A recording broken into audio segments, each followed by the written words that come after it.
Hello guys, meron akong isa-share na kwento sa inyo. Hindi ko ito madalas ginagawa, yung magpunta sa isang sari-sari store dito or ang tawag nila dito Bakala sa Saudi. Ngayon, hindi ako madalas magpunta doon dahil weekly, binibili na namin ng asawa ko kung ano yung mga kailangan namin sa bahay. Ngayon, bigla akong dinatnan. Tingin ko yung pads na available sa akin dito, kulang. Hindi siya sasapat.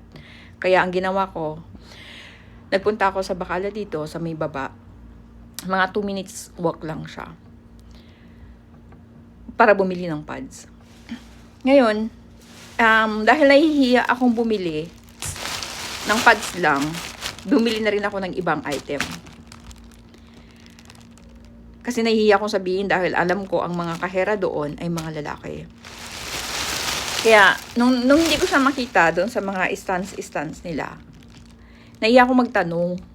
Kasi, iba kasi yung pagkakakilala ko sa kanila dito. Pero, di nahiya ako magtanong. Sabi ko, saan yung kamada nyo ng nung pads? Hindi niya ako maintindihan kung ano yung ibig kong sabihin dun sa gusto kong bilhin. Kaya ang sabi niya sa akin, can you please show me the picture if you have the picture? Sabi niya, nang gusto ko daw bilhin. Kaya pinakita ko. Kasi ayokong hindi ko kasi alam kung yung taong kausap ko is open-minded dun sa case natin na pinagdadaanan buwan-buwan. Kaya pinakita ko yung picture. Tapos sabi niya sa akin, alam niya, siguro gets na rin niya na nahihiya kong sabihin.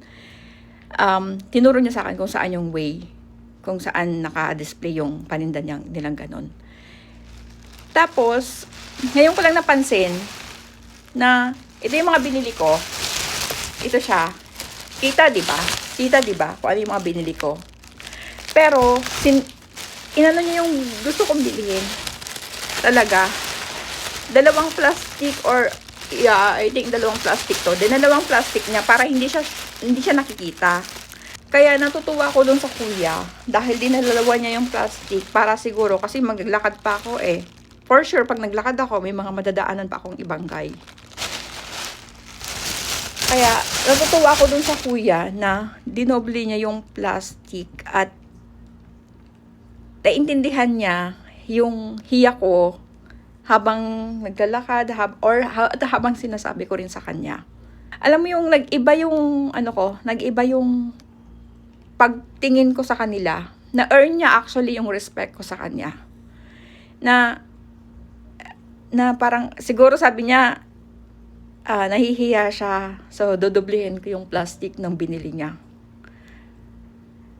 Kasi hindi naman lahat ng mga kuya open-minded na sila pagdating sa pinagdadaanan nating mga babae.